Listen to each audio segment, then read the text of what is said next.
I'm Christian Science Chaplain Angela, and I volunteer in a county jail and in one of the state prisons. Several years ago, when I started at one of the state prisons, I had a gentleman come every single week.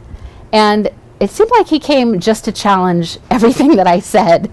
And for some reason, it didn't bother me. I wanted to answer his questions, and he didn't have a whole lot of positive response or positive feedback, but I just didn't take it personally. He was curious and he wanted to know, and if I didn't know the answer to one of his questions, I just told him honestly that I didn't know. And he kept coming, so I figured, okay, well, I'll keep answering his questions as long as he comes. I recently found out with this inmate that he has literally gone to every other religious group, every program, every class he could possibly go to, and he was still searching. He was not finding the answers that he had. And he had some pretty serious questions about life. Not only did the crime he commit, not only was it pretty horrifying and pretty serious crime, he committed it at a young age. And when I started to piece together what he was telling me about his background, I started to understand how he had not been clear-minded at the time that he committed the crime. But he had been doing cocaine with his dad at age 9, smoking pot with his dad, committing small crimes with his dad, doing all these things just to have a relationship with his father and just to feel close to him.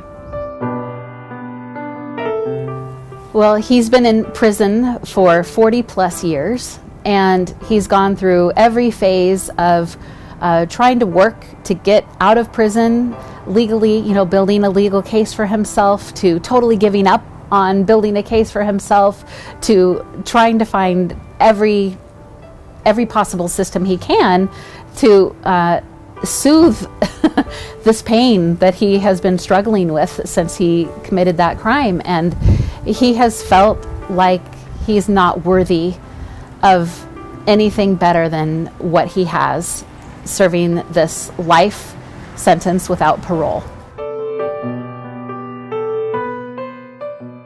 Eventually, I started to notice that he wasn't challenging me so much anymore as he was asking questions for the guys that he brought with him to church services, knowing that they had questions and knowing that he was finding these answers in Christian Science. So he started reiterating some of his questions, but for the benefit of the guys that he was bringing to the church services.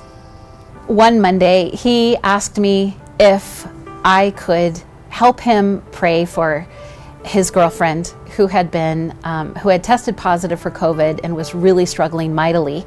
Her family and even this inmate was really fearful for her life. After getting special permission from her to get Christian Science treatment, he asked me to please pray for her. So I agreed on one condition, that he would pray along with me and that I would show him how I was going to approach it. So we sat down together and we went through the definition, what is man, in Science and Health with Key to the Scriptures by Mary Baker Eddy. She asked the question, what is man? And then she proceeds to answer how man is the expression of God and how man expresses all these qualities.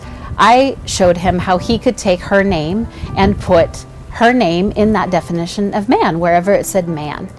And then I pointed out to him that he could do the same thing when he prayed for himself. Oh, no, he said, no, I don't pray for myself. So it really seemed like he was struggling with feeling like he was worthy even of his own prayers, but he was so willing to pray for her. So I left that for another time, and we worked together, and I showed him how I was going to pray for his girlfriend, and he was going to join me in that prayer. The next Monday, I could not wait to ask him how it had gone with his girlfriend. And he said, oh, she's fine, but I feel amazing. He said he felt like he was walking several inches off the ground, like he was walking on a cloud, because when he had prayed for her, he had given up his fear and he had given up this false sense of responsibility for her. People had seen him and said, bro, why do you have such a big smile on your face? He felt like a different person. He felt like through his prayers for her, he had been renewed.